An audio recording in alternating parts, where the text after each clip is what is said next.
So hello everyone. So today is 5th of January.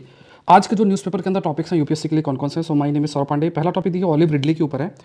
Olive Ridley के context में जो concept आपको पता होना चाहिए दैट इज एरिबिडास या मास नेस्टिंग के कंसेप्ट के बारे में हमें बताना चाहिए। हैबिटेट इसका मोस्टली ओपन सी है, open to sandy beaches to nest. Size इसका है one of the smallest sea turtle के रूप में कंसिडर किया जाता है। मेनली इंडिया में अगर इसका नेस्टिंग साइट देखें सो मेजर जो साइट है it includes Orissa coast, Gahirmatha, Rushikulya, Devi river mouth. Eggs देखें typically about 80 to 180 eggs in one एक नेस्ट के अंदर आपके मौजूद होते हैं। नेक्स्ट एक टॉपिक सलाल रिजर्वायर है जो कि न्यूज़ में found by Salal dam on the Chenab river in Jammu and Kashmir and its significance run of river hydro electric project. इस सारे टॉपिक का डिटेल डिस्कशन आप मेरे सेशन में देख सकते हैं जो कि मॉर्निंग के अंदर होता है इसी चैनल के अंदर। वुल्फ सुपर मून के बारे में है तो ये like what is wolf moon, तो ये फर्स्ट मून है, first full moon of January. It is traditional seasonal name जिसको दिया गया है और इसको लिंक किया गया बहुत सारी जो विंटर स्टोरीज है जहाँ पे wolves were heard more often, the moon itself is not special because of wolf. मतलब ऐसा सर्टन मिथ से रिलेटेड स्टोरीज है, उस बेसिस में इसको वुल्फ सुपर मून बोलते हैं। बट मून का साइज बड़ा होता है कंपेरेटिवली।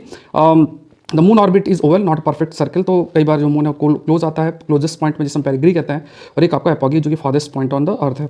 और नेक्स्ट एक टॉपिक आपका देखता है that is USA attack in Venezuela. अब इसमें देखिए इराक में 2003 के अंदर अटैक हुआ था, मतलब यूएस इन्वेडेड इराक इन 2003, जिसमें रॉन्ग फॉल्स रीजन्स हाईलाइट किए गए थे कि डिक्टेटर को रिमूव करना है, डेमोक्रेसी लेकर आना है, और उसकी वजह से कई सारे जो ग्रुप्स अराइज होते हैं, टेररिस्ट ग्रुप जैसे कि आईसिस। वेनेजुला 2026 के अंदर किया जाता है, तो यहाँ भी सेम चीज़ है। तो यहाँ पे किस तरीके से चीज़ें आती हैं देखने वाली बात है। इसमें article 2 of the UN charter भी इसमें कहीं ना कहीं अफेक्ट हुआ है। एक्शन एट सी की बात करें तो यूएस ने समुद्र खासतौर से कैरिबियन सी आइलैंड में it stopped oil tanker and killed civilians on boats in Caribbean waters. खासतौर से देखिए उसका जो सोच है यूएस को यही है कि जो कंटिन्यूस बेसिस में जो प्रेजेंस है चाइना का, तो उसको रिड्यूस करना चाह रहे थे और मॉन्ट्रो डॉक्ट्रिन को फॉलो करना चाह रहे थे, जिसमें यूएस जो है it wants to reassert dominance in the Americas. Monroe doctrine का जो आइडिया है, Venezuela try to resist this by working with Cuba and others. तो इस वजह से ये कदम है उठाएगा, बट ये ऑयल का एक कारण बताया गया है। भारत में माओइज्म के ऊपर भी कई सारे जो आर्टिकल्स हैं, मतलब इंपॉर्टेंट टॉपिक्स हाईलाइट किए गए हैं।